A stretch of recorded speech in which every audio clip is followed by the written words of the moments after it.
See, for poison distribution, another beautiful example we have here. So this type of question you can expect in the exam. Buses arrives at a bus stop at Peachtree and North Avenue according to Poisson process with a mean of one bus per 15 minutes. Please understand station A and station B. Okay, Peachtree and North Avenue are the two places they have given. It can be anything. Okay, it can be anything.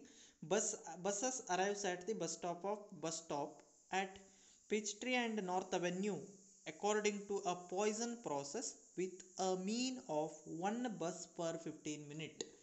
Please try to understand. One bus mean value, average value, one bus per 15 minutes. Generate the random variate n which represents the number of arriving buses during 1 hour time slot. Clearly given from here till here, it is the question. Okay, where the question ends, then question ends over here. 1 hour time slot, right? Sorry. Now you first think about calculation of e to the power minus alpha. What is e to the power minus alpha then? Say total number of buses are how much per hour. Total time is what? Total time duration is given in the question. What is the total duration? 1 hour duration. How many buses are coming or at the stop, both the stops A and B? Average value or mean value per 15 minute one bus. Per 15 minute one bus means for 1 hour total number of buses arrives how much? It is equal to 4. That is the mean value, right? Please try to understand this. If you understand this, no, easily you can compute, because e to the power minus alpha you need to compute. So e to the power minus 4, alpha value is 4, where alpha stands for the mean value. What is the mean value? Earlier it was given, it was different thing earlier. For this question mean value is given, not directly given. We are supposed to compute the mean value, right?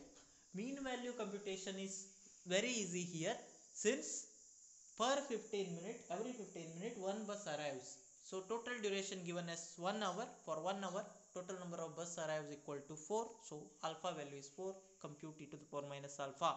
After computation you will be getting e to the power minus alpha as how much? E to the power minus 4, which is equal to 0.0183. Please remember its value is very less. So whatever the random numbers generated, you are going to compare that random number with respect to e to the power minus alpha, isn't it? Once again the same random number, set of random numbers are taken here. As you can check the table, try to take same random numbers once again and proceed in the same way. With refer the previous example, watch my previous video again. Now you have to perform 3 steps, isn't it? Initialization is what? N equal to 0 initially, p equal to 1, right? At step 1. And step 2, what you are performing at step 2? Recall. At step 2, what you are performing? You are comparing, isn't it? Refer here. Here only we have previous example. Sorry.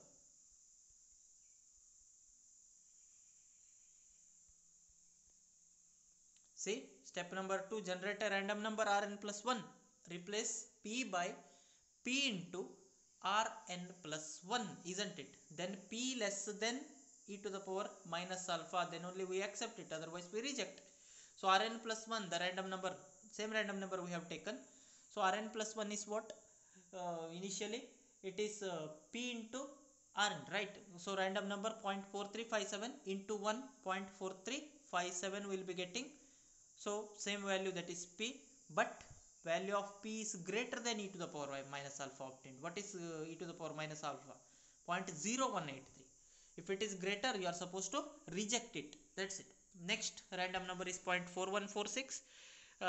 After multiplication we will be getting 0.1806, right? New value of p, that is the previous value you are supposed to take. 0.4357 in multiplication with that one, 0.1806 we are getting, still it is greater than. Then the next random number take, which is also greater than that e to the power minus alpha, 99528004.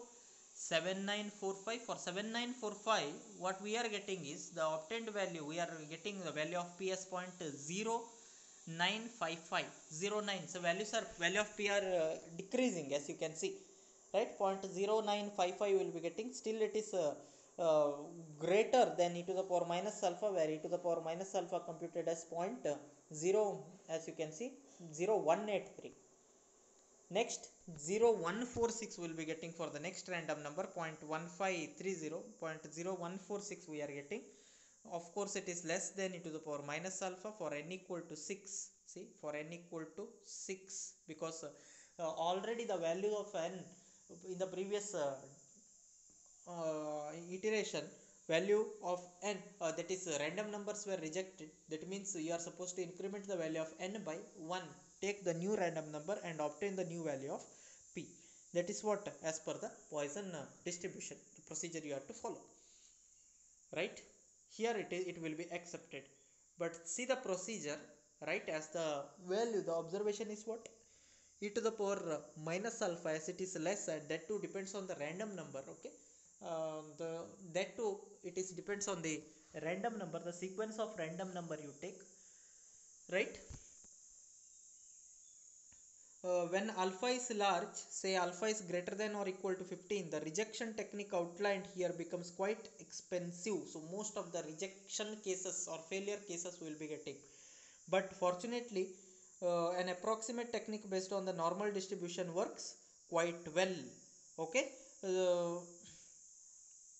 when the mean value, that is alpha, is large, then we can use the formula for approximation. The approximation is computed as z equal to n minus alpha divided by square root of alpha. We can compute the value of z, that is the approximate value of n, okay, for computation. For that, one more technique we have in that case. So it is approximately normally distributed with mean 0 and variance 1, they are saying. One more technique we have, the name of the technique. So actually here, that is NSPP technique, it is called as non-stationary Poisson process. So let us see that NPPS process in the next video. You just note down the things. Okay, you just note down the things. Try to solve this problem as well.